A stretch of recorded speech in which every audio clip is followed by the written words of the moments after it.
আজ আপনি কাকে দুঃখ দিবেন, কার সাথে আপনি আজ ঝগড়া করবেন?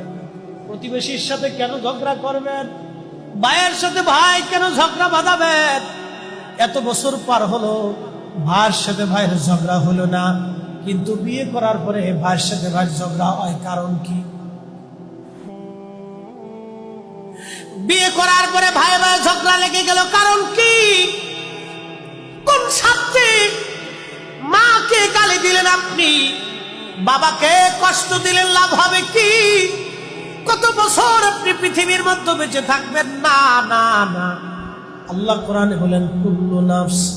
হুজুর আপনি বলেন এমন কোন জীবন নাই যায়িকাতুল মউত, মরণের স্বাদ গ্রহণ না করবে। হায় হায়, পালানোর কোন রাস্তা নাই। কুল, হুজুর আপনি বলে দেন ইন্নাল মাউতাল্লাযী তাফিরুনা মিনহু ফাইন্নাহু মুলাকিক। বান্দা যেখানেই পালাক না কেন, আমার বান্দা মরণ থেকে বাঁচতে পারবে না।